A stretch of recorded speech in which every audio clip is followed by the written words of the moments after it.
ようこそ私の日本語の授業へ. I'm Madame Sensei. I'm going to walk you through hiragana 4 of the Duolingo skills. So again, as I go through this, I'm going to talk about the particles for this skill. There aren't very many in this one. The kanji for this skill, if there's any kanji to be had. Grammar, we'll talk about grammar a lot. And any sentences that the skill gives. We're still pretty early in the tree, so we don't have that much, but we do have a lot of culture. All right, so we're on hiragana yon, which is this one right here. Okay, in the Duolingo tips for this skill, we talk about dakuten, the muddy sound that sometimes happens. Sometimes we call this ten. That's just another way to talk about it, another word for it. And basically, to refresh your memory, what happened was the Japanese people realized that k and g, your tongue, teeth, and lips are in exactly the same spot. The only difference is whether or not you're using your vocal cords. So why invent a completely different letter?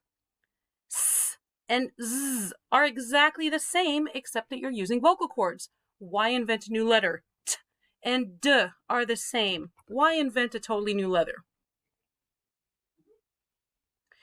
So we can add these ten to many of the hiragana to indicate keep your tongue, teeth, and lips in the exact same spot.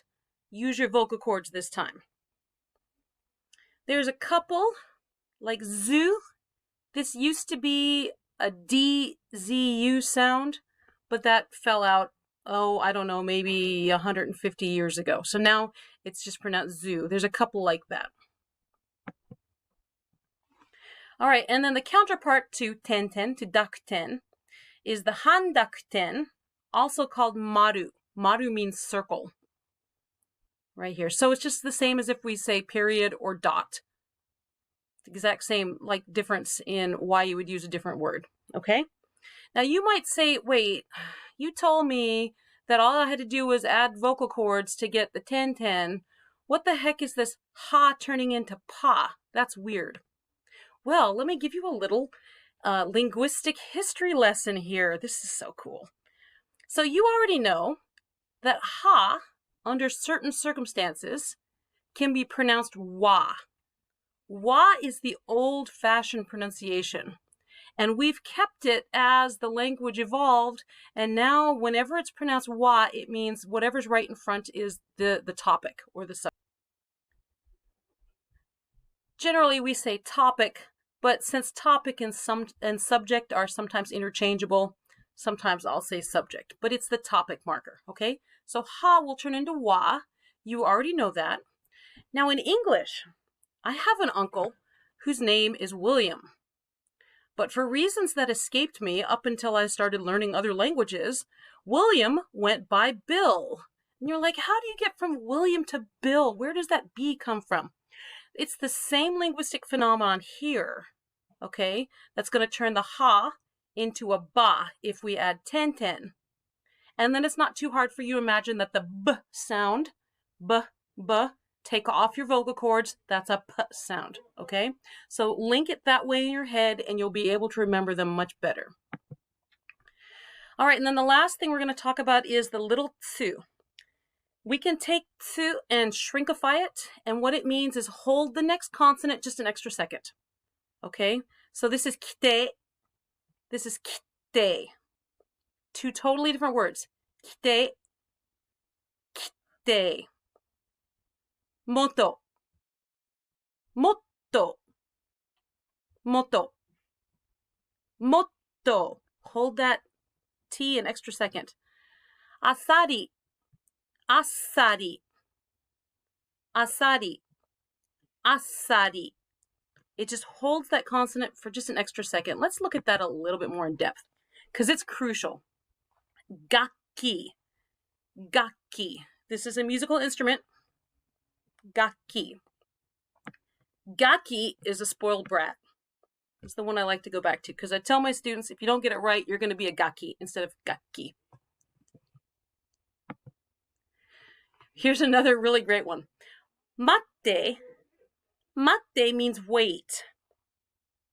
Just wait. Matte. Here's the kanji I gave you, just in case you're interested. We got the little tsu there. If you take off that tsu, mate. It's kind of rude. Depending on circumstances, you're being a bit rude. But at any rate, even though technically it looks like wait, because you've left off the tsu and you're making it a little rude, it's more like a stop. Okay, so the last thing that we can do with hiragana is the ya, you, and yo. You might have noticed that there's only 3 on that line. They can get shrunkified, and they'll create what we call a blended sound. So a blended sound is considered to be 1 syllable. We're just taking it and squishing it together. So I know you're probably used to saying Tokyo. This is actually Tokyo. Tokyo. That K and that Y get smashed together. Now, I used to be a professional translator, and I worked on a movie, actually more than one movie, where there was a character named Ryo, or some derivation, Ryo, Ryoga, Ryoma, something like that. And if I wasn't being careful, translators aren't usually allowed to talk to the actors, but occasionally the actors would say Ryo instead of Ryo. Ryo. It's a blended sound. And this made a big difference when we were counting lip flaps. Ryo versus somebody trying to say Ryo. All right, so here's an example that Duolingo gives. Biyoin. Right here, biyoin. Beautiful place of getting your haircut. Versus byoin. Byo, sick. In. Byoin. All right, so you can figure out most of this on your own. You don't need me to read you the nouns that they're going to give you. Hiragana, of course. And chizu. Q. Q. We got our blended sound there. Manga. N is considered to be N. This is not N. Manga. N is considered to be a whole syllable in and of itself. So if you ever sing, that will be an entire syllable. Manga. Denwa. Denwa. Electric speaking. Kudamono. Obento. Now in Duolingo, most of the time they're just going to write bento. To me, it sounds a little abrupt to leave off this honorific O. I would always soften it, maybe because I'm an old lady, I don't know. But I would always soften it by putting an O in front. Obento. And Duolingo accepts obento if you type it like that. But sometimes they've just got it written as bento. So just look for that. Ocha. Ocha. Here's our honorific O again, because tea is very important in Japan. And as a matter of fact, as it happens, this tea is normally going to be green tea. So Duolingo sometimes will translate it as green tea, but that's not necessarily the case. It could be any tea. Generally, if you want brown tea, you're going to specify kocha, brown tea, because ocha is the standard, and the standard is green tea. Kaban. Natto. Oh, my very first day in Japan. Got off the plane. I was in the dormitory. There was a line of girls lined up in the dormitory, each with a different food in their hand for me to try.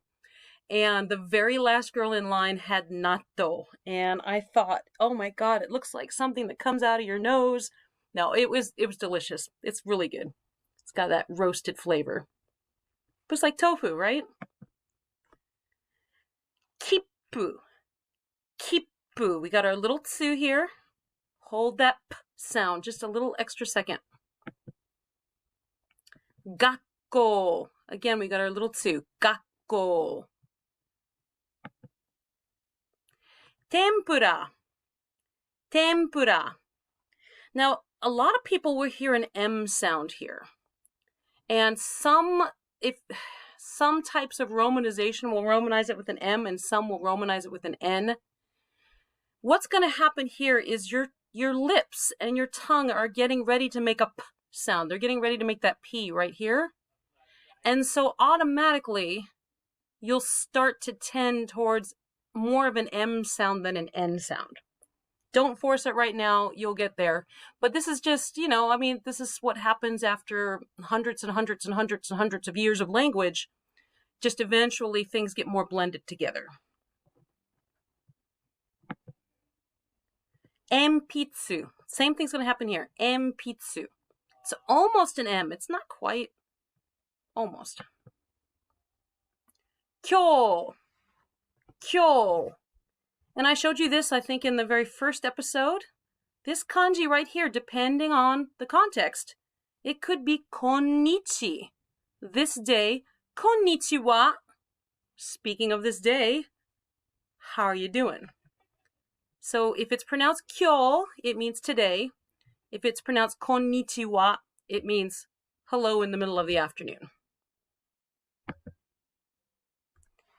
Ginko is our last word for this session. I like this means going to silver. I just thought that was cool. So that's why I'm giving you the kanji there. You don't have to know it yet. Oh, here's our last one. Emoji. Emoji. Okay, this is pretty funny because the Japanese love puns. They adore puns. If you can make a pun, then they feel like you are the most brilliant person in the world. You know how to use language if you can make a pun. So puns are not groaned at in Japan. You are given a standing ovation for doing a pun. As this word was being invented, the emo part sounds like emotion, right? Sounds like emotion. And G is letter. You might recognize, we talked about this. This is child. A child in a building. He's probably learning to write. So this is a letter. So emoji started out being an emotional letter, like, the smiley face or the frowny face that shows emotion, right? And then they ascribed kanji to it. So this is picture letters. This is writing right here. I think that's pretty cool. Oh, I do have one more. Kaze. Kaze. I'm giving you this one because there's probably a bunch of words that you already know with kaze. You probably already know kamikaze. We spell that wrong in English when we stole it. We don't have a right concept of it, but kamikaze is divine wind. What happened was a couple of thousand and some odd years ago, there were some ships from Korea trying to attack Japan, and a giant wind blew them off course, and Japan decided that was a divine wind protecting them, the kamikaze.